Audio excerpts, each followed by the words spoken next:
আল্লাহ পাক বলে, বান্দা যখন আমাকে ডাকে আমি বান্দার একদম নিকটে, তার ঘাড়ের চাইতেও নিকটে। ওয়া নাহানু আকরাবু ইলাইহি মিন হাবলিল ওয়ারিদ।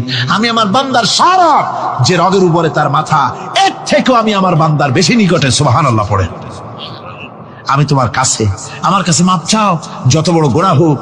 ওয়া ক্বালা রাব্বুকুম উদউনি আস্তাজিব লাকুম। তোমার প্রভু তোমাকে ডেকে বলেছে আমাকে ডাকো, আমি মাফ করে দেবো। সুবহানাল্লাহ। কত বড় কথা, আমাকে ডাকো, নিরাশ হয়েও না, হতাশ হয়েও না। আল্লাহর গজব বেশি না রহমত বেশি? আল্লাহর রহমত বেশি। হাদিসে কুদসির ভিতরে এসেছে, আল্লাহ পাক বলেছেন, কোন বান্দা যদি আমার দিকে এক বিগত অগ্রসর হয়, আমার রহমত তার দিকে এক হাত এগিয়ে যায়। কোন বান্দা যদি আমার দিকে হেঁটে আসে, আমার রহমত তার দিকে দৌড়ে যায়। বান্দা যখন আল্লাহর দরবারে দুহাত উঁচু করে চোখের পানি ফেলে দেয়, মুসলিম শরীফের হাদিসের ভিতরে এসেছে, গভীর রাত্রে, রাতের তৃতীয় অংশে আল্লাহ রাব্বুল আলামিন প্রথম আকাশে আসেন আর ডেকে বলেন, পৃথিবীতে আছো নাকি কেউ গুনাহ করে জীবন বরবাদ করে দিয়েছো, আমার কাছে মাপ চাও। ঋণগ্রস্ত আছো, অসুস্থ আছো, অপমানিত আছো, কে আছো মাজলুম, আমাকে ডাকো, আমার কাছে বলো, আমি ডাকে সাড়া দেব, জীবনের আশা পূরণ করে দেব। ওই সময় যেই সমস্ত লোকেরা কাঁদে তাহাজ্জুদের নামাজ পড়ে, আল্লাহ জিজ্ঞেস করেন ফেরেশতারা, অমুক অমুক দেশ অমুক অমুক বান্দারা কাঁদে কেন? ফেরেশতারা বলে, রব্বুল আলামিন তুমি তো ভালো করে জানো। আল্লাহ বলেন, জানি, তবুও তোমাদের মুখে শুনতে চাই। তারা বলে, রব্বুল আলামিন তোমার এই বান্দা গুনাহ করেছি, গুনার জন্য মাফ চায়, জাহান্নাম থেকে বাঁচতে চায়। আল্লাহ পাক বলেন, ফেরেশতারা আমার এই বান্দারা আমারে দেখেছে নাকি? বলে দেখে নাই। বলে আমার দোজখ দেখেছে নাকি? বলে না, তাও দেখে নাই। আমার বেহেশত দেখেছে নাকি? বলে না, তাও দেখে নাই। আল্লাহ পাক বলেন, ফেরেশতারা সাক্ষী থাকো, ওরা আমাকে দেখে নাই, আমার বেহেশত দোজখ কিছুই দেখে নাই, শুধুমাত্র আমার নবীর কথা, আমার কোরআনের কথা বিশ্বাস করে আরামের ঘুমকে হারাম করে যেভাবে তারা কাঁদতেছে, সাক্ষী থেকে যাও ফেরেশতারা, আমার রহমতের দরিয়ায় জোশ মেরেছে, আমার ওই ক্রন্দনরত বান্দাগুলিকে আমি আল্লাহ মাফ করে দিলাম। সুতরাং মুমিন বান্দা যারা, আল্লাহর মুমিন বান্দা যারা, এই ঈমানের কোয়ালিটি, এটাও হতাশায় নিরাশায় ভেঙে পড়বে না। গুনাহ তো মানুষই করে, গুনাহ হয়ে গেছে, মাপ চাও। তোমার গুনাহ কদ্দুর? তোমার গুনাহ যদি হয় পাহাড় সমান, আল্লাহর রহমত আকাশ সমান। জাহান্নামের কঠিন শাস্তি থেকে বাঁচতে হলে আল্লাহর প্রতি ঈমান আনতে হবে। আর ঈমান আনলে যে কোয়ালিটিগুলি হওয়া উচিত, সেগুলি আমি আপনাদের সামনে আলোচনা করছি। এরপর আরেকটি কোয়ালিটি হবে মুমিনের, তা হলো কঠোর কঠিন বিপদে অবিচল থাকবে, বিপদে ভেঙে পড়বে না। বিপদ আপদ, শত্রুতা, ক্ষয় ক্ষতি যা কিছু হয় সবই আল্লাহর পক্ষ থেকে, এটা মেনে নিতে হবে এবং ধৈর্য ধারণ করতে হবে। বিপদ মুসিবত শুধু উম্মতের জন্য নয়, দুনিয়ার সমস্ত নবীদের বিপদ এসেছে, হয় নাই? নবীদের বিপদ আসে নাই? কোরআনে কারীম থেকে শুনুন, আল্লাহ রাব্বুল আলামিন বলেন, وَكَذَلِكَ جَعَلْنَا لِكُلِّ نَبِيٍّ عَدُوًّا مِنَ الْمُجْرِمِينَ। আল্লাহ পাক বলেন, এমনি করে আমি সকল নবীদের শত্রু বানিয়ে দিয়েছি সব পাপিষ্ঠ আর অপরাধ প্রবণ লোকদেরকে। প্রত্যেক যুগে নবীদের শত্রু ছিল, প্রত্যেক যুগে নবীদের কি ছিল? শত্রু ছিল। সে শত্রু কারা ছিল? আল্লাহ পাক বলছেন, নবীদের শত্রু ছিল পাপিষ্ঠ আর অপরাধ প্রবণ লোক, এরাই ছিল নবীদের দুশমন। রাসূলগণের অবস্থা যদি এই হয়, তাহলে তার উম্মত, ওই দিনের ধারক বাহক যারা, তাদের বুঝি বিপদ আপদ হবে না নাকি? হবে কিনা? তো ইসলামের বিরোধিতা যারা করে, কোরআনের পরিভাষায় বলা হয়েছে ইসলামের দুশমন, নবীদের দুশমন। দুনিয়ার সব পাপিষ্ঠ আর অপরাধ প্রবণ লোকেরাই ইসলামের দুশমন হয়, নবীদের দুশমন হয়। আজও দেখেন, আজও তাকিয়ে দেখেন, ইসলামী আন্দোলনের বিরোধিতা যারা করে তারা পাপিষ্ঠ চরিত্রের কিনা, তাকায় দেখেন, খুঁজে দেখেন, সর্বত্র খুঁজে দেখুন, খুঁজে দেখুন। যারা ইসলামী আন্দোলনের বিরোধিতা করে, যারা ইসলামকে মিটিয়ে দেওয়ার চেষ্টা করতেছে, যারা ইসলামকে মৌলবাদ বলে, ইসলামকে সাম্প্রদায়িক বলে, কোরআনে কারীমের কথা কত স্পষ্ট যে নবীদের দুশমন হয়, ইসলামের দুশমন হয় মুজরিম লোকেরা, অপরাধ প্রবণ আর পাপিষ্ঠ লোকেরা। আজও আমরা দেখতে পাই এই শ্রেণীর লোকেরা পাপিষ্ঠ এবং সবচাইতে সমাজের নিকৃষ্ট ধরনের চরিত্রহীন লোক। নামাজ নাই। আপনি খুঁজে দেখেন ইসলামী আন্দোলনের বিরোধিতা যারা করছে, যারা নেতৃত্ব দিচ্ছে, নামাজ নাই, রোজা নাই, চরিত্র নাই, হজ নাই, যাকাত নাই, মদ, জুয়া, জেনা, ব্যভিচার ইত্যাদিতে লিপ্ত। চেহারা দেখলে ছেলেপেলেরা 2 গ্লাস পানি খায়, ভর ছোটে। কথা ঠিক কিনা কয়? এই হলো অবস্থা। মারে কেন? মুমিনদেরকে, পয়গম্বরদেরকে, সাহাবীদেরকে এবং ঈমানদারদেরকে মারে কেন? তার কারণ হচ্ছে আল্লাহ রাব্বুল আলামিন বলেছেন, ওয়া মা নাকামু মিনহুম ইল্লা আইয়ুমিনু বিল্লাহিল আজিজিল হামিদ।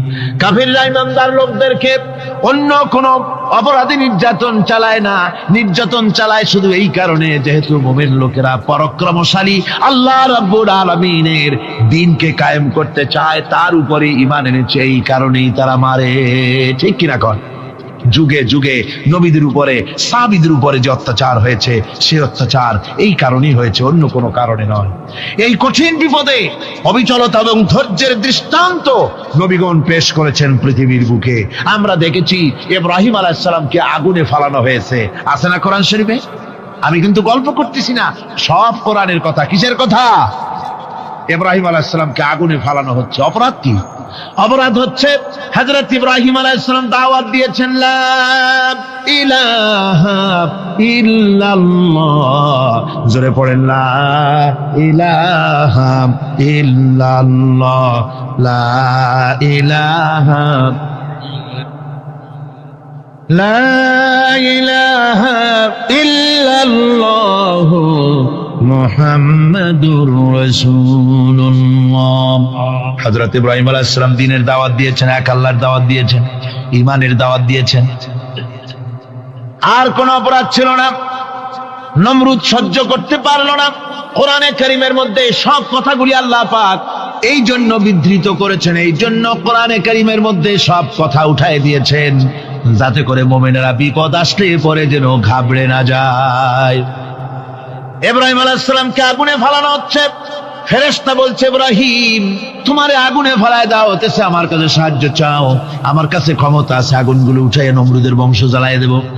হযরত ইব্রাহিম ফেরেশতার কাছে সাহায্য চাইছিলেন নাকি? তিনি বললেন, ফেরেশতা তোমার কাছে সাহায্য কেন চাইব? আমি তো এমন কোন অন্ধ আল্লাহর ইবাদত করি না যেই অন্ধ স্রষ্টা তার গোলামের দুঃখ দুর্দশা না দেখেন। আমি তোমার কাছে সাহায্য চাইব না। হযরত ইব্রাহিম আলাইহিস সালাম পাশ করলেন। কি বলেন, পাশ করছেন না? ঈমানের পরীক্ষায় পাশ।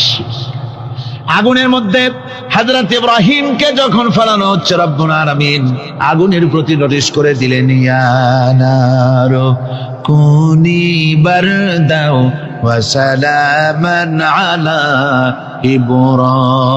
ইব্রাহিম। আগুন আমার ইব্রাহিমের জন্য শান্তিদায়ক, ঠান্ডা হয়ে যা। এখন কি আর আগুনের বাপের ক্ষমতা আছে ইব্রাহিমরে পোড়ানো? আর ক্ষমতা নাই। আমার বন্ধুগণ, ইব্রাহিম আগুনের ভিতরে আরামে বসা আছেন, আর ওদিকে নমরুদ বসে বসে দেখতেছে দূর থেকে। ইব্রাহিম তো জ্বলে না, গায়ের মধ্যে আগুন জ্বলে গেল। ডাক দিয়া কয়, আগুন তোর হলো কি? কেন জ্বালাইতে পারিস না আমার দুশমন রে? হলোটা কি তোর? তোর কি জ্বালানো শক্তি বন্ধ হয়ে গেল নাকি? আগুনের ভিতর থেকে জবাব এলো, নমরুদ রে, আমার ভিতরে জ্বালানো শক্তি আছে কি নাই যদি প্রমাণ করতে চাও, টেস্ট করতে চাও, তুই নিজে আয়, তোরে শুদ্ধ তামাম দুনিয়া জ্বালাই দিতে পারি, ইব্রাহিমের এক গাছা পশমও জ্বালাইতে পারি না। তার কারণ হচ্ছে আমি হচ্ছি মাখলুক, আল্লাহ হচ্ছেন খালিক। আল্লাহ আমাকে বলেছেন না জ্বালাতে, তুমি 1000 বার বললেও আমি ইব্রাহিমকে জ্বালাইতে পারবো না। কোরআনে কারীমে ঘটনা বলে মুমিনদেরকে সাহস দেওয়া হচ্ছে, মুমিনেরা দ্বীনের কাজ করতে গিয়ে বিপদ আবাজ আসবে, ইমানের দাবি হলো বিপদ আসবে, আর বিপদ আসলে ঘাবড়ায় যেও না, মুসিবতে পড়ে চিন্তায় পেরেশানে হয়রান হয়ে যেও না।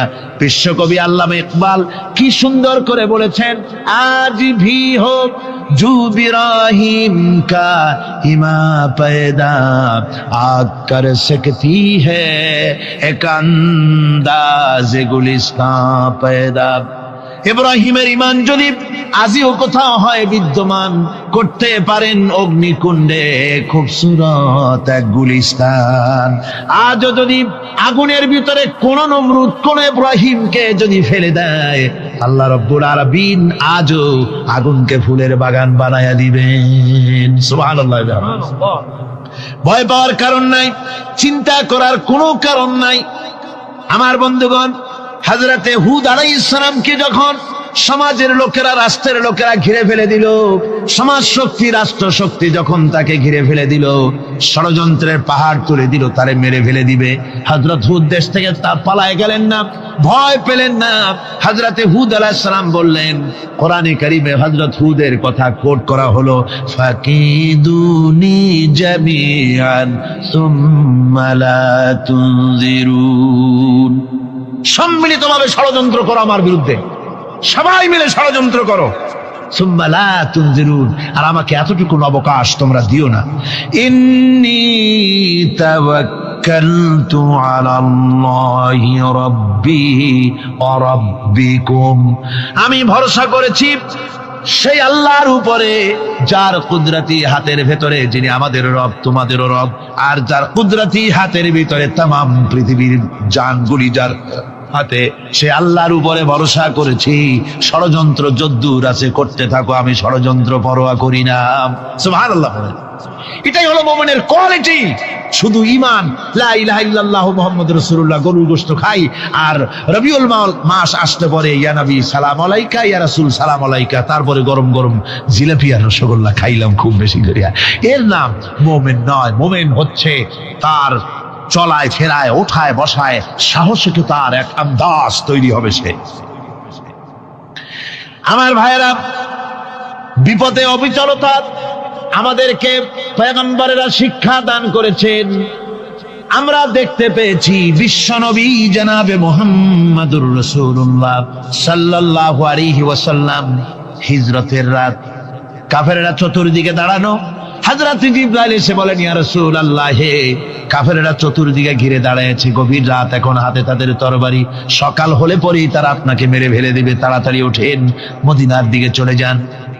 আল্লাহ নবী ঘুমের থেকে জেগে হযরত আলীকে ডেকে বলেন, আলী, আল্লাহ অর্ডার করেছেন আমি মদিনায় চললাম, আমার বিছানার পরে আমার চাদর গায়ে দিয়ে শুয়ে থাকো।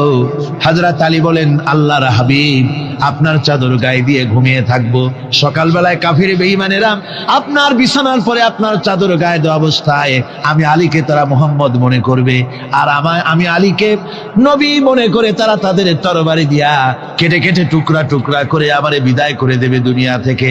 এতটুকুনো পরোয়া করি না, বরং আমার দিলের মধ্যে এটাই তৃপ্তি থাকবে যে আমি আলীর জীবনের বিনিময় আল্লাহর হাবিব দুনিয়ায় বেঁচে আছেন। যে ব্যক্তি বিদ্রোহ করেছে এবং দুনিয়ার জীবনকে অগ্রাধিকার দিয়েছে, তার জায়গা হচ্ছে জাহান্নাম। জোরে বলেন নাউজুবিল্লাহ। যে ব্যক্তি আল্লাহর সঙ্গে বিদ্রোহ করেছে আর পরকালের জন্য পাথর জোগাড় করে নাই, দুনিয়াকে অগ্রাধিকার দিল, পরকালকে ভুলে গেল, তার জায়গা হলো জাহান্নাম। وَأَمَّا مَنْ خَافَ مَقَامَ رَبِّهِ وَنَهَى النَّفْسَ عَنِ الْهَوَى فَإِنَّ الْجَنَّةَ هِيَ الْمَأْوَى। আর যে ব্যক্তি আপন প্রভুর সামনে উপস্থিত হওয়াকে ভয় করেছে এবং আপন প্রবৃত্তিকে লালসা মুক্ত করেছে, লালসার হাত থেকে রক্ষা করেছে, আল্লাহ রাব্বুল আলামিন কিয়ামতের দিন তার জন্য রেখে দিয়েছেন জান্নাত। তার জন্য কোন জায়গা? জান্নাত। আমাদেরকে পরকাল ভিত্তিক জীবন যাপন যদি করি, তাহলে কবরের জবাবগুলি খুব আসান হবে। আর যদি পরকাল ভিত্তিক জীবন যাপন না হয়, কবরটা মুসিবত হয়ে যাবে। হযরত ওসমান রাদিয়াল্লাহু তাআলা আনহু কবরের কাছে গিয়ে খুব কাঁদতেন। সাহাবায়ে কেরাম প্রশ্ন করেছেন, হুজুর, রাসূল করিম সাল্লাল্লাহু আলাইহি সাল্লাম যখন জান্নাত ও জাহান্নামের ওয়াজ করেন তখনও তো এত বেশি আপনি কাঁদেন না যত বেশি কাঁদেন কবরের কাছে এসে। কারণ কি? হযরত ওসমান রাদিয়াল্লাহু তাআলা আনহু বলতেন, আমার সাথীরা, আমি আমার হাবিবের কাছে, আল্লাহ রাব্বুল আলামিনের রাসূলের কাছে আমি শুনেছি এই কবরটাই হলো প্রথম স্টেশন, এই কবরটাই হলো প্রথম ইমিগ্রেশন কাউন্টার। এই জায়গায় যদি কেউ ধরা পড়ে যায়, কারো যদি চার্জশিট হয়ে যায়, সব জায়গায় ধরা পড়ে যাবে, হাসরে মিজানে সিরাতে কোনো জায়গায় নাজাত পাবে না। আর এই কবরটা যদি কেউ মুক্তি পেয়ে যায়, মিজান সিরাত হাসর সব জায়গা থেকে আল্লাহ তারে ভালোভাবে পার করে দিবেন। এটা হলো আসল জায়গা, মারাত্মক জায়গা, খুব মারাত্মক জায়গা। আমি এটাকে ইমিগ্রেশন কাউন্টার বলেছি আমার ভাষায়। ইমিগ্রেশন কাউন্টার যারা বিদেশ ভ্রমণ করেছেন তারা জানেন। লন্ডন যাবেন, আমেরিকা যাবেন, সৌদি আরব যাবেন, যে কোনো বিদেশে যাবেন, গেলেই পাসপোর্ট তারা দেখবে। পাসপোর্টে আপনার ন্যাশনালিটি কোনটা সেটাই তারা জানতে চাইবে। আপনি কোন দল করেন এটা তারা জানতে চাইবে না। আপনি কোন ভাষায় কথা বলেন তাও তাদের জানার দরকার নেই। প্রথমেই তারা আপনার ন্যাশনালিটি দেখবে, আপনার আইডেন্টিটি কি তারা জানতে চাইবে। তারপরে যদি স্যাটিসফ্যাক্টরি হয় আপনাকে ভিসা দিয়ে ভেতরে ঢুকবার ব্যবস্থা করে দেবে। আর যদি তারা স্যাটিসফাইড না হয় তাহলে আপনাকে মেহমানখানায় ঢুকানো হবে গ্রেফতার করে। কবর হচ্ছে এ ধরনের একটি ইমিগ্রেশন কাউন্টার। কবরের ভিতরে মানুষ যখনই রাখা হবে সঙ্গে সঙ্গে দুজন ফেরেশতা আসবে। কবরের কাছে যারা এসেছিল দাফন হয়ে যাওয়ার পর এই লোকগুলি 40 কদম যেতে যতক্ষণ লাগে এর মধ্যেই দুজন ফেরেশতা এসে যাবে। এসে জিজ্ঞেস করবে, মান রব্বুকা, তুমি কোন দল করতে? ওটা তাদের জানার দরকার নেই। চাকরি কিসে করতেন ওটা জানার দরকার নেই। ব্যবসা করতেন না চাকরি করতেন প্রয়োজন নেই। প্রথমেই জিজ্ঞাসা করা হবে ন্যাশনালিটি, প্রথমেই জিজ্ঞাসা করা হবে তার ন্যাশনালিটি সম্পর্কে, তার আইডেন্টিটিটা কি, এবং সেটাকে সত্যায়িত করার জন্য, বোঝার জন্য 3টি প্রশ্ন। প্রথম প্রশ্ন, মান রব্বুকা ওয়া মা দীনুকা ওয়া মান নাবিয়ুকা, তোমার রব কে, তোমার দ্বীন কি, তোমার নবী কে। যদি এই ব্যক্তি বেঈমান হয়, মুনাফিক হয়, সে বলবে হায় হাতা লা আদরি, হায় হাতা লা আদরি, জানি না আমার রবকে, আমি জানি না। তোমার দিন কি, দিন কারে কয় বুঝি না। এরপরে আল্লাহর নবী জনাবে মুহাম্মদ রাসূলুল্লাহ সাল্লাল্লাহু আলাইহি ওয়াসাল্লাম কে দেখানো হবে, বলা হবে মা কুনতা তাকুলু ফি হাদার রাজুল, এই ব্যক্তি সম্পর্কে তোমার ধারণা কি নিকে? বলবে আমি চিনি না। নাউযুবিল্লাহ। বাস, এরপরে তার যা হবার তাই শুরু হয়ে যাবে। আর যদি বান্দাটা মুমিন হয়, প্রশ্ন করা হবে মান রব্বুকা, জবাব দেবে রব্বি আল্লাহ, আমার রব আল্লাহ রাব্বুল আলামিন। ওয়া মা দীনুকা, দীনুনা ইসলাম, আমার দিন হচ্ছে ইসলাম। এরপরে আল্লাহর নবীকে দেখানো হবে। কয়েক রকমের বর্ণনা আছে, কোন বর্ণনায় আছে হুজুরের আকারে দেখানো হবে, অথবা রাসূলকে সরাসরি দেখানো হবে। বলা হবে মা কুনতা তাকুলু ফি হাদার রাজুল, এই লোকটি সম্পর্কে ধারণা কি? মুমিন ব্যক্তি বলবে হাদা নবিয়ুনা মুহাম্মাদুর রাসূলুল্লাহ সাল্লাল্লাহু আলাইহি ওয়াসাল্লাম, ইনি আমার তো সেই নবী মুহাম্মাদুর রাসূলুল্লাহ সাল্লাল্লাহু আলাইহি ওয়াসাল্লাম। আমরা যেন এই রকমের জবাব দিতে পারি, আল্লাহ কবুল করো। সকলে জোরে কোন আমিন। জবাব হয়ে যাওয়ার পর গায়ব থেকে আওয়াজ আসবে, ফাফরিশু বিল জান্নাতি ওয়ালবিসু বিল জান্নাহ, ও আমার ফেরেশতারা আমার এই বান্দাকে জান্নাতের পোশাক পরায়া দাও আর কবরটাকে জান্নাতের বিছানা বিছায়া দাও। জান্নাতের পোশাক পরায়া দাও, জান্নাতের বিছানা বিছায়া দাও। ইলা মাদ্দা বাসারিহি, তার চোখের দৃষ্টি যত দূর যায় কবরটা ততটা প্রশস্ত করে দাও।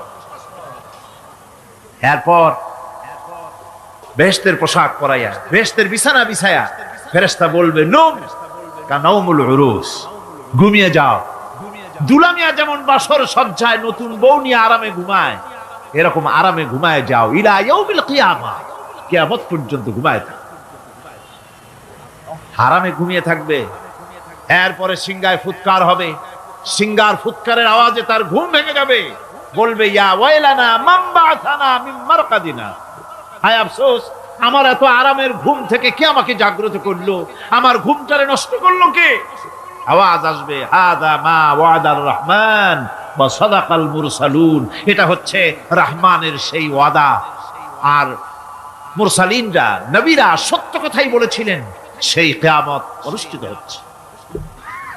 আমার বন্ধুগণ, সেজন্য এই দুনিয়ার মোহে পড়ে থাকলে পরে দুনিয়ায় যারা অগ্রাধিকার দিবে দুনিয়াকে পরকালের তুলনায়, জবাব দিতে পারবে না কবরের ভিতরে গিয়া। আর যারা পরকালকে অগ্রাধিকার দিবে, দুনিয়ার চাইতে পরকালকে বেশি অগ্রাধিকার দেবে, আর আল্লাহর ভয় কলিজার ভিতরে রাখবে, কবরের জবাব সঠিকভাবে দিতে পারবে, কিয়ামতের দিন আল্লাহ রাব্বুল আলামিন তাদের জন্য জান্নাত দান করবেন। জোরে বলেন আমিন। দুনিয়াটা হচ্ছে দুনিয়া যেখানে আমরা আসি। আমি আগেই বলেছি দুনিয়া হচ্ছে আদনা শব্দ থেকে এর উৎপত্তি হয়েছে, তুচ্ছ নিকৃষ্ট, এটার দাম নাই, এটার মূল্য নাই। হযরত ইবনে কাইয়িম রাহিমাহুল্লাহ নওয়ারাল্লাহু মারকাদাহু ওয়া জাআলাল জান্নাতা মাথওয়াহু, হযরত ইবনে কাইয়িম তিনি বলছেন, সুন্দর করে বলছেন দুনিয়া সম্পর্কে, মা মাদা ফিদ দুনিয়া আহলামুন ওয়া মা বাকিয়া মিনহা আমানি ওয়াল ওয়াক্তু বাইনাহুমা দাইউন। মা মাদা ফিদ দুনিয়া আহলামুন, জীবনের যে অংশ ফেলে এসেছি সেটা আজ একটা স্বপ্ন, ওয়া মা বাকিয়া মিনহা আমানি, আর জীবনের যে অংশ সামনে বাকি আছে সেটা এখন একটা আকাঙ্ক্ষা, ওয়াল ওয়াক্তু বাইনাহুমা দাইউন, আর এর মাঝখান থেকে সময় সব চলে যাচ্ছে। কত বড় কথা চিন্তা করেছেন? জীবনের যে অংশ ফেলে এসেছি তা আজকে স্বপ্ন, তা আজ কি বলেন? স্বপ্ন। আর সামনে যা আছে সেটা আকাঙ্ক্ষা, আর মাঝখান থেকে সময় সব চলে যাচ্ছে। এরপরে তিনি বলছেন ওয়ামান ইয়াসহাবিদ দুনিয়া ইয়াকুন মিসলা কাবিদিন আলাল মাই খালাতুহু ফুরুজুল আসাবিঈ। দুনিয়াদারের অবস্থা হচ্ছে এই, কেউ যদি দুই হাতে পানি খামসায় ধরে, দুই হাতে কি ধরছে বলেন? দুই হাতে পানি খামসায় ধরেছে, খুব মজবুত করে ধরেছে, 2 মুঠ পানি, বলেন থাকবে কতটুকু? কতটুকু থাকবে? 1 ফোঁটাও থাকবে না, কারণ তার আঙ্গুলের ফাঁক তার সাথে খেয়ানত করবে, আঙ্গুলের ফাঁক দিয়া পানিগুলি সব বেরিয়ে চলে যাবে। সুতরাং দুনিয়া যারা চায় তারা ঠিক পানি খামসায় ধরলে পানি যেমন হাতের ভেতর থেকে খেয়ানত করে চলে যায়, যারা দুনিয়া চায় দুনিয়াও তাদেরকে এভাবে ফাঁকি দিয়ে চলে যায়। তবুও দুনিয়ার মায়া মানুষের এত বেশি। আল্লাহর নবী বলেন লাউ কানা লি ইবনি আদামা ওয়াদিন মিন যাহাবিন লাহাব্বা ইয়াকুনা লাহু সারিন, এই পৃথিবীতে যদি কাউকে একটা মাঠ ভরে যদি সোনা দেওয়া যায়, লোকটা বলবে রব্বুল আলামিন, আমি যদি আরেকটা মাঠ এরকম সোনা ভরা পেতাম, দ্বিতীয় আরেকটা মাঠ দেওয়া হলে আবার বলবে যদি তৃতীয় আরেকটা মাঠ সোনা ভরে যদি পেতাম।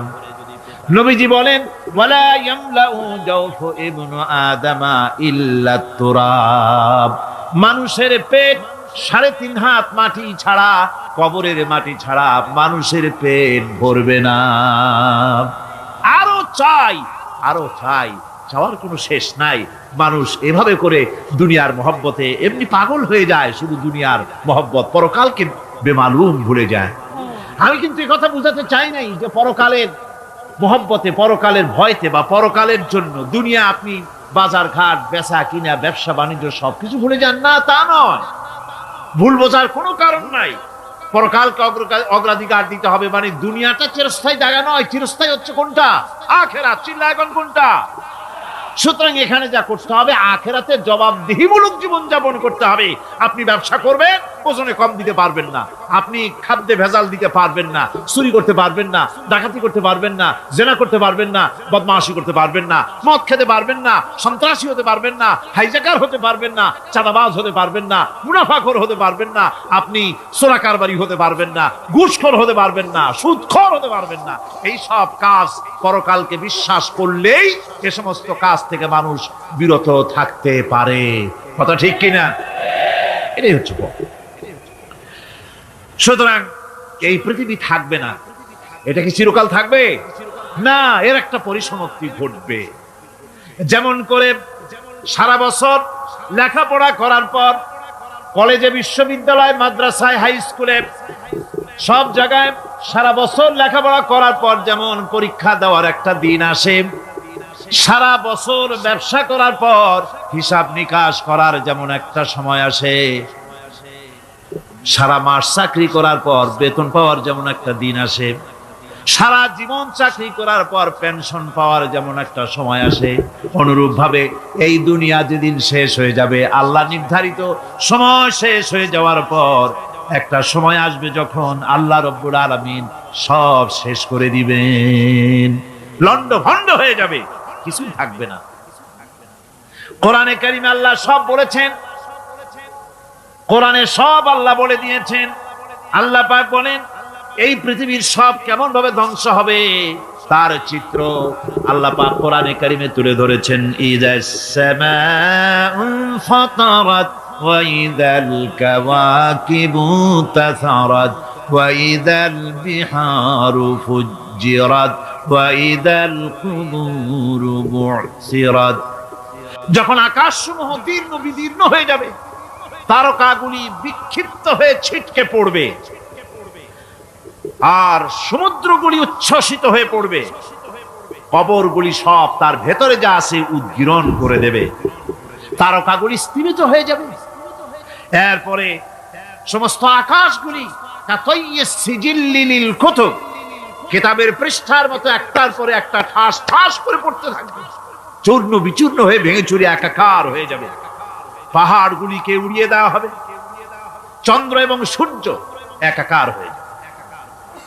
আল্লাহ রাব্বুল আলামিন বলেন ফাইদা বারিকাল বাসার ওয়া খাসাফাল কমার ওয়া জুমিআশ শামসু ওয়াল কমর। চক্ষু যখন বিস্ফারিত হয়ে যাবে, চাঁদ যখন তার আলো হারিয়ে ফেলবে, সূর্য যখন তার আলো হারিয়ে ফেলবে, চাঁদ আর সূর্য সব একাকার হয়ে যাবে, সেই সময়ের অবস্থাটা কি চিন্তা করো। মানুষ হয়রান হয়ে দৌড়াদৌড়ি করবে। ওয়াহুমিলাতিল আরদু ওয়াল জিবালু ফাদুক্কাতা দাক্কাতান ওয়াহিদা। জমিন এবং পাহাড়গুলির মধ্যে আল্লাহ রাব্বুল আলামিন সংঘর্ষ বাঁধিয়ে দিবেন, পাহাড়গুলি ভেঙে চুরে টুকরা টুকরা হয়ে যাবে, পাহাড়গুলি উঁচু করে জমিনের উপরে আছাড় মেরে আল্লাহ রাব্বুল আলামিন ভেঙে চুরে চুরমার করে দিবেন। সুবহানাল্লাহ। ওয়া তাকুনুল জিবালু কালইহনিল মানফুশ। পাহাড়গুলো পেঁজা ধোনা তুলার মতো করে উড়িয়ে দেওয়া হবে, পাহাড় উড়ে যাবে। সুবহানাল্লাহ পড়ো। পাহাড় পাথরের তৈরি করা পাহাড়, এই পাহাড়গুলি তুলার মতো হয়ে উড়বে কিভাবে? আমি এই দৃশ্য নিজের চোখে কিছুটা হলেও দেখছি। আজ থেকে 10 দিন আগে আমি ইতালি সফর করে এসেছি। ইতালির রাজধানী রোম। রোম প্রাচীন সভ্যতার লালন ভূমি। কোরআনে কারিমে সূরায়ে রোম রয়েছে, এই রোম সেই রোম। এখানের বাদশার কাছে রাসূল করিম সাল্লাল্লাহু আলাইহি সাল্লাম হেরাক্লিয়াসের কাছে চিঠি পাঠিয়েছিলেন, সেই রোম। 12 থেকে 15 হাজারের মতো বাংলাদেশি মুসলমান সেখানে আছে। জুমার দিন যেদিন আমি গেলাম তার পরের দিনই জুমা ছিল। জুমার নামাজ পড়লাম ভ্যাটিকানের কাছেই বিশাল মসজিদ, ইউরোপের ভিতরে সবচাইতে বড় মসজিদ এটা, রোম, ইসলামের দুশমনদের রাজধানী। সেইখানে যখন আজান হচ্ছে আশহাদু আন্না মুহাম্মাদার রাসূলুল্লাহ, আমার অনুভূতির কথা আপনাদেরকে বোঝাতে পারবো না, কি অনুভূতির সৃষ্টি হয়েছে আমার ভেতরে। ভ্যাটিকানের পোপ এক পাশে, কিছু দূরেই ভ্যাটিকান, ওটা হচ্ছে গোটা পৃথিবীর সমস্ত খ্রিস্টানদের কাবা, ভ্যাটিকান। তার পাশেই বিশাল মসজিদ, সেখানে নামাজ পড়লাম। চিন্তার ভেতরে আসলো আল্লাহ রাব্বুল আলামিন তার হাবিবের নাম, তার তাওহীদ, তার রিসালাতকে কিভাবে বিশ্বময় ছড়িয়ে দিলেন। আবু জাহেল চাইছিল মুহাম্মদ সাল্লাল্লাহু আলাইহি ওয়াসাল্লামকে স্তব্ধ করে দেবে মক্কার জীবনেই। কত বদনাম, সাহের, কাহেন, কাযযাব, শায়ের, নাউযুবিল্লাহি মিন যালিক, কত গালাগালি করলো। আর আল্লাহ শোনালেন, হাবিব চিন্তার কোনো কারণ নাই, ওয়ারাফা'না লাকা যিকরাক, আমি আপনার প্রশংসা বিশ্বময় ছড়িয়ে দেব। সুবহানাল্লাহি ওয়া বিহামদিহি। রোম প্রোগ্রাম শেষ করে আমাকে তারা নিয়ে গেল, যেটা আমি বলছি সফর কাহিনী শোনাবার সময় এটা না, যেহেতু এর সঙ্গে প্রাসঙ্গিক সেজন্য বলছি। পাহাড় কেমনে তুলার মতো হয়ে উঠবে তার নজির দেখেছি। রোম শহর থেকে 300 মাইল দূরে, 300 কিলোমিটার দূরে নেপোলিয়ান বোনাপার্ট তার বাড়ি, এবং ওটা তার নামই একটা প্রভিন্স। ভূমধ্য সাগরের পারে ভিসুভিয়াস, পৃথিবীর সবচাইতে বড় আগ্নেয়গিরি, সেটা দেখাতে নিয়ে যাওয়া হলো আমাকে। যে পাহাড়টা পৃথিবীর মাটি থেকে তার চূড়া হচ্ছে 3 মাইল উঁচু, এর 2 মাইল গাড়িতে করে ঘুরে ঘুরে যাওয়া যায়, এরপর আর গাড়িতে যাওয়া যায় না, বাকিটুকুন যেতে হবে হেঁটে হেঁটে। পাহাড়ের উপরে অক্সিজেন কম, বেশ কষ্ট হচ্ছিল উঠতে। জীবনে প্রথম পাহাড়ে চড়েছি, জাবালে নূর, রাসূল করিম সাল্লাল্লাহু আলাইহি সাল্লামের উপরে যেখানে ওহী হয়েছিল সর্বপ্রথম। পাহাড় চড়ার একটা অভিজ্ঞতা ওখান থেকে আমার কিছুটা হয়েছিল। খুব কষ্ট হলো বাকি 1 মাইল উঠতে। যখন ভিসুভিয়াসের একদম শীর্ষে চলে গেছি, সেখানে গিয়ে আমার সাথে 15-20 জন লোক ছিল। আমি নিজে আল্লাহু আকবার বলে আমার গলা থেকে আওয়াজ বেরিয়ে গেল। আমি দেখতে পেলাম ভিসুভিয়াসের শীর্ষে বিশাল গর্ত। আমার মনে হয় গর্তটা এই মাঠের 1/4 হবে, এই মাঠের 1/4 হবে গর্তটা। সেই গর্তটার গভীরতা হচ্ছে 1.5 কিলোমিটার। এইখান থেকে পাথরগুলি উত্থিত হয়েছে, আগ্নেয়গিরি পাথর আগুনে গলে লাভা হয়ে এগুলি পাহাড় বেয়ে উপচে পড়েছে, চতুর্দিকে 12 মাইল ছড়িয়ে গিয়েছে। আমার মনে পড়লো ওয়াকুদুহান নাস ওয়াল হিজারা, জাহান্নামের আগুনের ইন্ধন হবে মানুষ আর পাথর। আমি সেখানে সেজদায় পড়ে গিয়া কানলাম আর বললাম, আল্লাহ জাহান্নামের আগুন হারাম করে দিও আমাদের জন্য। পাথর কিভাবে গললো, গলে পাথরগুলি গলে পুড়ে চতুর্দিকে পড়েছে আর ছিটকেছে, চতুর্দিকে ছিটকে পড়েছে। সেই পাথরগুলি ছিটকে ছিটকে যেগুলি পুড়ে পড়েছে সেগুলিকে দূরে সাদা রঙের বলে মনে হয়, কোনোটা সাদা কোনোটা কালো, মনে হয় যেন তুলার মতো হয়ে পড়ে আছে চতুর্দিকে। 1944 সনে তৃতীয়বারের মতো ভিসুভিয়াস অগ্নিগিরি যে অগ্নি উৎপাত করে, তাতে আশেপাশের 12 মাইল এলাকা এফেক্টেড হয়ে যায়। পাথরগুলি গলে এভাবে বিধ্বস্ত করে দিয়েছে। এখান থেকে এখানে জোহরের নামাজ, আসরের নামাজ আমরা পড়লাম, আল্লাহর কাছে খুব দোয়া করলাম। এখনো ধোঁয়া উঠতেছে, এখনো পাহাড়ের ফাটল দিয়ে ধোঁয়া উঠছে। একজন হাত দিয়ে আমাকে বলল যে খুব গরম লাগে ধোঁয়াগুলি। ওখানকার লোকেরা বলল যে ভেতরে এখনো আগুন আছে, তবে সুপ্ত, যে কোনো মুহূর্তে আবার তা জাগ্রত হতে পারে। আমরা সেখান থেকে নেমে এলাম। একটু কিছু দূর গিয়েই সেখানে হলো পম্পেই শহর। এই পম্পেই শহরটা হচ্ছে ঈসা আলাইহিস সালামের জন্মের 2000 বছর আগে এই শহর তৈরি হয়।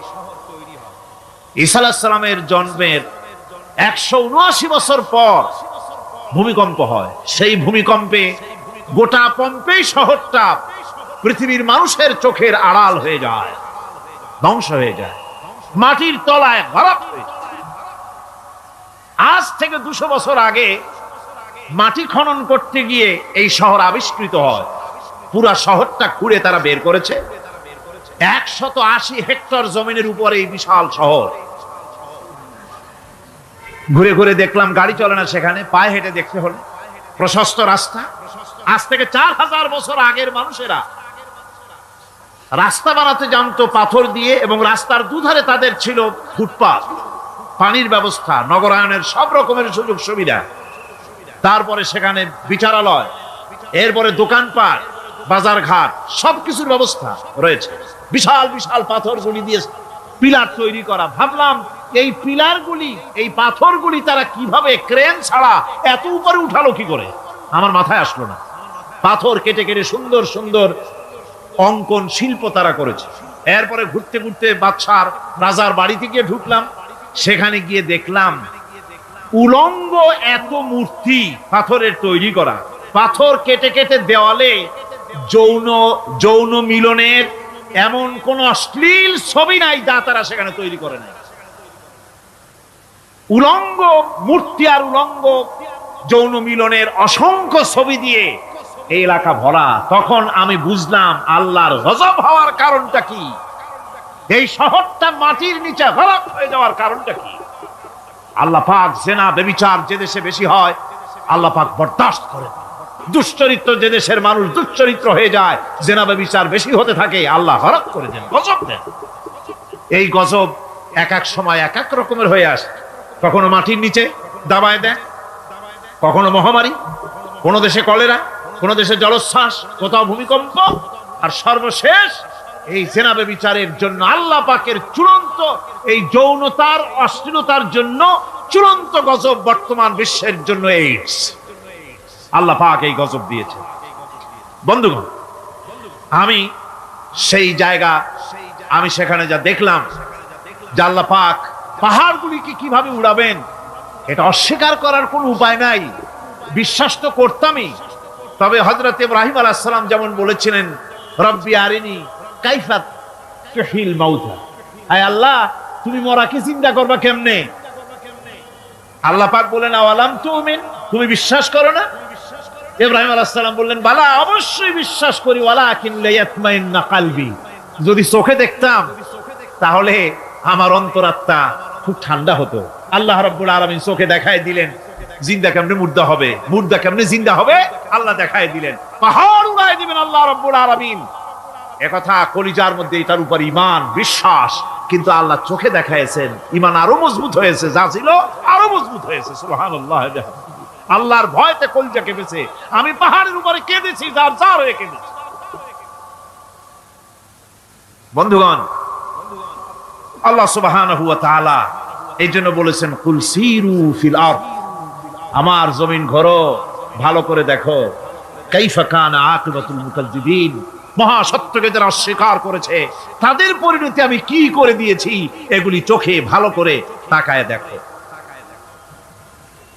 আমার বন্ধুগণ, সুতরাং এই পৃথিবীর অবসান হবে, এই পৃথিবী ধ্বংস হবে, এই পৃথিবী চূড়ান্ত ভাবে শেষ হয়ে যাবে।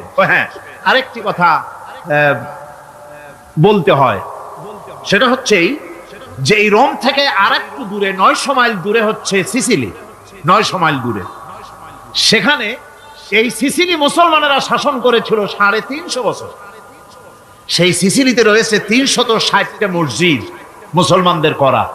সমস্ত মসজিদগুলি আজ তালা বন্ধ, একটা মসজিদও খোলা নাই। সেখানকার মুসলমানেরা ওয়াজ শুনতে এসেছিল রোমে। আমি তাদের জন্য পরামর্শ দিয়েছি যে গভর্নমেন্টের কাছে তোমরা দাবি জানাও যে অন্তত একটা মসজিদের দরজা আমাদের জন্য খুলে দাও। রোমের অবস্থানরত প্রবাসী বাংলাদেশি মুসলমানেরা আমাকে বলেছে তাদের অনেকের বাড়ি চট্টগ্রামেও আছে, আমাকে বলেছে তাদের চোখে পানি আসছে বলার সময় যে চিরঙের তাফসীর মাহফিল যখন আসে কলজেটা কাঁদতে থাকে যাওয়ার জন্য। তো যাওয়া তো সম্ভব না এত দূর থেকে, আমাদের সালাম বলে দিবেন যত লোক আসবে, আর আমাদের জন্য দোয়া করতে বলবেন যেন এই রোমের ভিতরে আমরা ইসলামের আদর্শের ভিত্তিতে আমরা যেন চলতে পারি। আপনারা দোয়া করুন তাদের জন্য। ভাইরা আমার, এই পৃথিবী একদিন পরিসমাপ্তি ঘটবে এবং আল্লাহর দরবারে আমাদেরকে উঠতে হবে এবং সেখানে আমাদের বিচার হবে। সেখানে আমাদের কি হবে? বিচার হবে। আল্লাহ পাক বিচারটাকে নির্ভুল করার জন্য, সঠিক করার জন্য প্রত্যেকের গলায় আমলনামা ঝুলায় রাখছে, এখানে রেকর্ডের ব্যবস্থা করা হয়েছে। আল্লাহ পাক বলছেন ওয়া কুল্লা ইনসানিন আলজামনাহু তাইরাহু ফি উনুকিহি ওয়া নুখরিজু লাহু ইয়াওমাল কিয়ামাতি কিতাবান ইয়ালকাহু মানশুরা। আল্লাহ পাক বলেন প্রত্যেকের ভালো মন্দ কর্মফল, কর্মলিপি আমি তার গলায় ঝুলায় রেখেছি।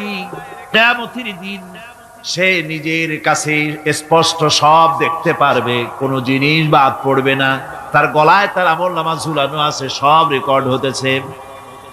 আমরা যা করছি সবগুলি রেকর্ড হয়ে যাচ্ছে। বর্তমান বিজ্ঞানীরা আবিষ্কার করেছে যে মানুষের শরীরের ভিতরে ডিএনএ আছে, রক্তের ভিতরে ডিএনএ, এটা একটা কোডর।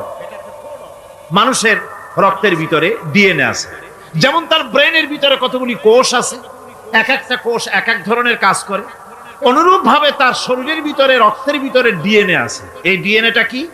এই ডিএনএটা হচ্ছে, এই ডিএনএ একটা কম্পিউটারের মতো কাজ করতেছে। লোকটা কি করবে, কোথায় যাবে, সে ভালো হবে মন্দ হবে কি হবে, সব তার ডিএনএর মধ্যে রেকর্ডকৃত আছে। এটা বোঝার জন্য একটা সুন্দর দৃষ্টান্ত দেওয়া যায়। যেমন এই কাগজটাকে আপনারা মনে করুন একটা গাড়ির একটা ব্লুপ্রিন্ট, একটা গাড়ির ব্লুপ্রিন্ট। এখানে লেখা আছে গাড়ি কিভাবে তৈরি হবে। এই কাগজটা নিয়ে ঘরের মধ্যে রেখে দিলেন।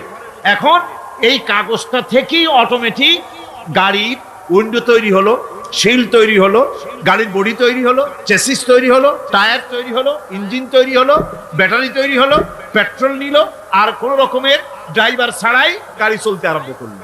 এই কথাটা যদি মনের মাথার মধ্যে আনতে পারেন যে এটা কিভাবে হইতে পারে, এতে লেখা অনুযায়ী যেভাবে হওয়া যদি সম্ভব হয়, অনুরূপ ভাবে মানুষের রক্তের ভিতরে ডিএনএ এরা আবিষ্কার করেছে। এর ভিতরে মানুষের ভালো মন্দ, কোথায় যাবে কি করবে, সবকিছুর মধ্যে রয়েছে। কোরআনে কারীমে আল্লাহ রাব্বুল আলামিন, আমি গত বছরও বলছিলাম যে বিজ্ঞানের আবিষ্কার যত বাড়বে কোরআন বোঝা মানুষের জন্য তত সহজ হবে। কোন সুবহানাল্লাহ। কোরআন বোঝা মানুষের জন্য তত সহজ হবে। সুতরাং মানুষের গলার সাথে আল্লাহ পাক বলছেন যে একটা আমলনামা আমি ঝুলাই দিয়েছি তার গলার সাথে, সে যা করতেছে ওখানে সব লিপিবদ্ধ হচ্ছে, কম্পিউটারাইজড, কম্পিউটারের মতো এগুলি সব গ্রহণ করতেছে। এগুলি কিয়ামতের দিন তার সামনে হাজির করা হবে।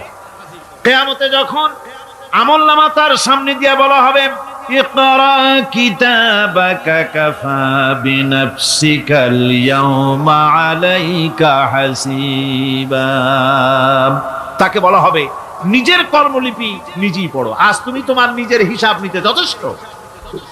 বন্ধুগণ, এই মাহফিলে যত লোক আমরা বসে আছি, আমরা আমাদের হিসাব নিতে যথেষ্ট না আরেকজন লাগবে? কোন আমরা যথেষ্ট কিনা? কথা বোঝেন নাই। আমি বলতে চেয়েছি এটা, আমরা যদি এখন চোখ বুঝে চিন্তা করি যে পিছনের জীবনে কি করেছি, মনে পড়বে নাকি পড়বে না? বলেন সবাই, পড়বে কি পড়বে না? ছোটবেলায় কবে পায়ের নিচে কাঁটা ফুটেছিল, কবে কোথায় আছাড় খেয়েছিলেন, কবে কার বেল তাল আম কাঁচা আম চুরি করে খেতে গিয়ে কিল খেয়েছিলেন, তাড়া খেয়েছিলেন, তাকে এখন মনে নাই? আছে। তাহলে কি ওই তাল বেল চুরি করতে গিয়ে যে কিলটা খাইছিলেন সেটাও মনে আছে, ভালো মন্দ সব মনে আছে। তাহলে কোন হোটেলের রুমে কি করছিলেন, কোন স্কুলে কোন কলেজে কি করছিলেন, তারপরে জীবনে ছোট বড় ঘটনাগুলি সব বুঝতে মনে পড়বে না? এবার হিসাব করেন, মনে যদি পড়ে এবার হিসাব করেন আপনি জান্নাতি না জাহান্নামী। আপনি আপনার নিজের হিসাব নেওয়ার জন্য যথেষ্ট। তাকে হিসাব করতে বলা হবে, তোমার হিসাব, তোমার নিজের হিসাব নেওয়ার জন্য তুমি যথেষ্ট, তোমার হিসাব তুমি নিজেই করো, এটা পড়ো। আর সেই কিয়ামতের দিন কোন সাহায্যকারী মিলবে না। লান তানফাকুম আরহামুকুম ওয়ালা আওলাদুকুম ইয়াউমাল কিয়ামাহ। লান তানফা, কিয়ামতের দিন কোনো ফায়দা হবে না, অবশ্যই কোনো ফায়দা হবে না, কোনো উপকারে আসবে না। কিয়ামতের দিন তোমার সন্তান, তোমার স্ত্রী, তোমার মাল, তোমার সম্পদ কোনো উপকারে আসবে না কিয়ামতের ময়দানে। সেদিন সব তোমার সাথে বিচ্ছ করবে, সব পালায় যাবে। সেখানে উৎকোষেরও কোনো কারবার নাই যে ঘুষ টুস দিয়া, ফেরেশতাদের কোনো রকম বুঝবাজ দিয়া, আলাদা কোনো চোরাগলি পথ দিয়া একেবারে ফুট করে ভেস্তে চলে যাবেন, এমন কোনো সুযোগ নাই। অনেকে বলে হুজুর এমন কিছু দোয়া শিখায় দেন যাতে ওই সব জেহাদ বোমা এগুলি খুব ভয় পাই, ওসব রাস্তা টাস্তা না, খুব সহজে কিছু দোয়া দুরূদ করিয়া আস্তে করে জান্নাতে চলে যাওয়া যায়, এরকম একটা দোয়া, এরকম একটা পথ বলে দেন। আমি বলি ভাই, এরকমের কোন চোরাগলি আমার রাসূল আবিষ্কার করতে পারেন নাই। আল্লাহর পয়গম্বরের ওই ধরনের কোন পথ আবিষ্কার করতে পারেন নাই।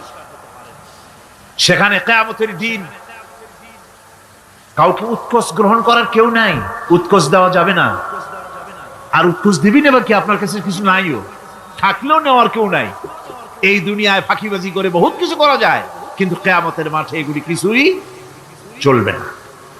اليوم لا ينفع مال ولا بنون। কিয়ামতের দিন ধন, সন্তান, সন্ততি আর সম্পদ কোনো কাজে লাগবে না। সেদিন শুধু আমল যদি ভালো হয় কাজে লাগবে, আমল খারাপ হবে সব শেষ হয়ে যাবে। আল্লাহ রাব্বুল আলামিন নবীজিকে ডেকে বলেছেন, নবী আপনি বলেন, কুল মা কুনতু বিদআম মিনার রাসূল, আপনি বলুন আমি কোন নতুন রাসূল নই, আমার আগে অনেক নবী রাসূল পৃথিবীতে এসেছেন, তারা বিদায় হয়ে গেছেন। আমি জানি না কিয়ামতের দিন আল্লাহ রাব্বুল আলামিন আমার সাথে কি ব্যবহার করবেন, আর আমি এও জানি না যে কিয়ামতের দিন আল্লাহ পাক তোমাদের সাথে কি ব্যবহার করবেন। এই আয়াত নাযিল হওয়ার পর আল্লাহর হাবিব তার মেয়েকে ডাকলেন, জামাইকে ডাকলেন, নাতিদেরকে ডাকলেন, আহলে বাইতদেরকে ডাকলেন, আর বললেন, ও আমার মেয়ে, কলিজার টুকরা ফাতেমা গো শোনো, কেবলমাত্র আয়াত নাযিল হয়ে গেল, আল্লাহ পাক আমাকে শুনাইছেন কিয়ামতের দিন আমি জানি না আমার সঙ্গে কি ব্যবহার করা হবে, আর এও জানি না যে তোমাদের সাথে কি ব্যবহার করা হবে। ও আমার কলিজার টুকরা মেয়ে ফাতেমা, কিয়ামতের দিন মুহাম্মদ সাল্লাল্লাহু আলাইহি সাল্লামের মেয়ে, এই হিসাবে তোমার নাজাতের ফয়সালা হবে না। ও আমার কলিজার টুকরা নাতি হাসান আর হোসেন, কিয়ামতের দিন মুহাম্মদ সাল্লাল্লাহু আলাইহি সাল্লামের নাতি হিসাবে ফয়সালা হবে না। ও আমার জামাই হযরতে আলী, কিয়ামতের দিন আমার জামাই হিসাবে নাজাতের ফয়সালা হবে না। আমল যদি ভালো হয় ফয়সালা ভালো হবে, জান্নাতে চলে যাবে। আমল যদি খারাপ হয় কার নাতি কার জামাই দেখা হবে না। সুবহানাল্লাহ। কঠিন কিয়ামতের মাঠ। এই পরকালের বিশ্বাস যদি কলিজার মধ্যে ঢোকে মানুষ ভালো হয়ে যাবে। কোন সুবহানাল্লাহ। আপনাদের দৃষ্টিতে পারবে, কথার জবাব যে দিলেন না। পুলিশে কি মানুষের চরিত্র ভালো বানাইতে পারবে? পুলিশের চরিত্র ভালো বানাবে কেনা, সেটাই তো কথা। মানুষের চরিত্র যাতে ভালো থাকে, মানুষের জন্য খারাপ কাম না করে সেজন্য পুলিশ, পুলিশ যাতে খারাপ কাম না করে সেজন্য আরো একটা ডিপার্টমেন্ট আছে না, তারা যাতে খারাপ কাজ না করে সেজন্য আর একটা আছে। এন্টি করাপশনের আবার এন্টি করাপশন আছে, তার উপর আবার এন্টি করাপশন আছে। এন্টিটার অভাব নাই। সুতরাং পুলিশ দিয়া, বিডিআর দিয়া, আর্মি দিয়া মানুষের, দেশের, জাতির চরিত্র ভালো বানানো যায় না। রাসূলুল্লাহ এ দিয়ে বানান না, এটা ইসলামের নিয়ম নয়। পুলিশ দিয়া, আর্মি দিয়া দেশের মানুষের চরিত্র ভালো বানানো যায় না। চরিত্র ভালো বানানো যায় কেবলমাত্র পরকালের ভয় দিয়া। কি কিসের ভয় দিয়া? ওই যে মক্কার জীবনে ওই সমস্ত মানুষগুলি যারা চুরি করত, ডাকাতি করত, জিনা করত, বদমাশি করত, যারা শয়তানি করত, যারা মানুষকে খুন করত, এই মানুষগুলি এত ভালো হয়ে গেল, যারা চুরি ছেড়ে দিল, ডাকাতি ছেড়ে দিল, জেনা ব্যভিচার ছেড়ে দিল, এত ভালো হয়ে গেল, পৃথিবীর মধ্যে সেরা মানুষ তারা হয়ে গেলেন। জোরে বলেন সুবহানাল্লাহ। নবীর সাহাবীরা পৃথিবীর শ্রেষ্ঠ সন্তান, নবীর সাহাবীরা পৃথিবীর সেরা মানুষ, তাদের চাইতে সেরা মানুষ নবীদের পরে আর কেউ হতে পারে না। জোরে কোন সুবহানাল্লাহ। নবীর পরে পৃথিবীতে শ্রেষ্ঠ মানুষ কারা? সাহাবায়ে কেরাম রিদওয়ানুল্লাহি তাআলা আলাইহিম আজমাইন। ওনারা তো কুফরের মধ্যে ছিলেন, শিরকের মধ্যে ছিলেন, চুরি ডাকাতি জেনা ব্যভিচার এমন কোন পাপ নাই যা করা হয়নি। তারপরে যখন আল্লাহর নবীর কাছ থেকে তাওহীদ, রিসালাত ও আখিরাতের দাওয়াত পেলেন, কি সোনার মানুষ এক একজন হয়ে গেলেন। সুবহানাল্লাহ। যারা ছিলেন নারীর সতীত্বের জম, তারা হয়ে গেলেন নারীর সতীত্বের পাহারাদার।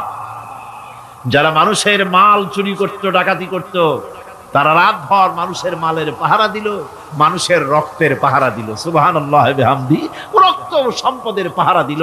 রাসূল বললেন, খায়রুল কুরুনে কারনি, সর্বশ্রেষ্ঠ যুগ তো আমার যুগ। বন্ধুগণ, এরপরে একটা জীবন আসবে ওই কিয়ামতের ময়দানে। এই পরকালের বিশ্বাসটা গুরুত্বপূর্ণ ব্যাপার।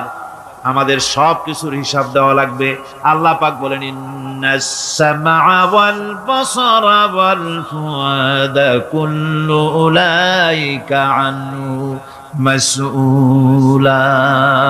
নিঃসন্দেহে মানুষের শ্রবণ শক্তি, দর্শন শক্তি এবং তার অন্তঃকরণের কল্পনা সম্পর্কে আল্লাহ রাব্বুল আলামিনের কাছে জিজ্ঞাসিত হতে হবে। কান দিয়া কি করেছিলা, চোখ দিয়া কি করেছিলা, মুখ দিয়া কি করেছিলে, হাত দিয়ে কি করেছিলে, সবকিছুর জবাব আল্লাহ রাব্বুল আলামিনের কাছে দিতে হবে। সবটার জবাব দিতে হবে, কোনো কিছু বাদ যাবে না। এমনকি মনের ভিতরে যে কল্পনা আমরা করি, এই কল্পনার হিসাবও আল্লাহর দরবারে দিতে হবে। কোরআনে কারীম বলছেন, ওয়া ইন তুবদু মা ফি আনফুসিকুম আও তুখফুহু ইউহাসিবকুম বিহিল্লাহ। মনের ভিতরে তুমি যেটা কল্পনা করো সেটা প্রকাশ করো, অথবা তুমি গোপন রাখো, যাই তুমি করো না কেন, আল্লাহ রাব্বুল আলামিন এর হিসাবও তোমার কাছে নেবেন। ফায়াগফিরু লিমান ইয়াশাউ ওয়া ইউআযযিবু মান ইয়াশাউ ওয়াল্লাহু আলা কুল্লি শাইইন কাদির। মহান আল্লাহ পাক বলেন, করার পর তোমার মনের ভিতরে কি কল্পনা করেছিলে ওইটার হিসাব আমি নেব। হিসাব নেওয়ার পর যারে খুশি ক্ষমা করে দেব, যাকে খুশি শাস্তি প্রদান করব। সবকিছুর উপরে আল্লাহ রাব্বুল আলামিন শক্তিমান, সব তিনি করতে পারেন, সমস্ত কুদরত রয়েছে তার। সুতরাং মানুষদেরকে, আল্লাহর বান্দাদেরকে বিশ্বাস করতে হবে যে আমার কোনো কথা বাদ যাবে না। কথাগুলি রেকর্ড হচ্ছে, কথা রেকর্ড হচ্ছে। আমি যে ওয়াজ করতেছি, এই কথাগুলি রেকর্ড হচ্ছে নাকি হচ্ছে না? অনেক টেপ রেকর্ডার রেকর্ড হচ্ছে, অডিও ভিডিও হচ্ছে। আজ থেকে 50 বছর পর যদি এই রেকর্ড বাজানো হয়, আমাকে যদি বলা হয় যে আপনি অমুক জায়গায় অমুক কথা বলেছেন, আমি যদি বলি না আমি কথা বলি নাই, তারপরে যদি রেকর্ড বাজানো হয়, তাহলে আমি কথা যে বলি নাই যদি বলি, তাহলে এটা ধরা পড়বে না? সেখানে ধরা পড়বে না? তাহলে এই মানুষের কথা প্লাস্টিকের ফিতায় রেকর্ড করে 50 বছর, 100 বছর, 200 বছর, 500 বছর যদি প্লাস্টিকের ফিতায় এটাকে চলচ্চিত্র করে অথবা টেপ রেকর্ডারে করে যদি ধরে রাখা যায়, এই বুদ্ধিটা কে দিলেন কন্ত দেখি? সবাই কন্যা এই বুদ্ধিটা দিলেন কে? যে আল্লাহ রাব্বুল আলামিন মানুষের মাথায় বুদ্ধি দিলেন, যার দ্বারা সে মানুষের কথাবার্তা, অ্যাক্টিভিটি সব ধরে রাখতে পারে। সেই আল্লাহ রাব্বুল আলামিন বুঝি আপনার আমার কথা এবং আপনার আমার অ্যাক্টিভিটিসকে তিনি বুঝি ধরে রাখতে পারবেন না কিয়ামত পর্যন্ত? পারবেন কি না? সেজন্য রাব্বুল আলামিন বলেন, মা ইয়ালফিযু মিন কাওলিন ইল্লা লাদাইহি রাকীবুন আতীদ। সমস্ত কথা রেকর্ড হচ্ছে। সুবহানাল্লাহ কোন জোরে! সমস্ত কথা রেকর্ড হচ্ছে, একটা কথাও বাদ যাবে না। মুখ আছে বলেই কথা বলবেন তা না, হিসাব করে কথা বলতে হবে। গীবত গাওয়া যাবে না, মিথ্যা কথা বলা যাবে না, মিথ্যা ওয়াদা করা যাবে না। মিথ্যা ওয়াদার তো মৌসুম এসে গেছে। কি কোন বোঝেন কথা? হ্যাঁ, মিথ্যা ওয়াদার মৌসুম এসে গেছে। এখন মৌসুমে বাহার, মিথ্যা বলার। কত সুন্দর সুন্দর ওয়াদা, সোনা দিয়া রাস্তা বানায় দেবো। অভুক্ত মানুষদের বলা হয় না খেয়ে মরবেন না, কিন্তু কি খেয়ে মরবে তাও কয়। আমরা যদি যাইতে পারি তাহলে মটকির মতো রসগোল্লা বানাই, গরুর গাড়ির চাকার মতো জিলাপি বানাই, খাইতে গিয়ে হা করে চিত হয়ে থাকবে। কত রঙিন রঙিন কথা। মিথ্যা ওয়াদার সময় এসেছে। ভাইরা আমার, পরকাল যদি বিশ্বাস করে সেই ব্যক্তি কিছুতেই মুখ আছে বলেই যা খুশি বলবে না, পরনিন্দা করবে না, পরচর্চা করবে না, হাত আছে বলেই যা তা লিখবে না। ঘটনা হইল একটা, লিখলো আর একটা।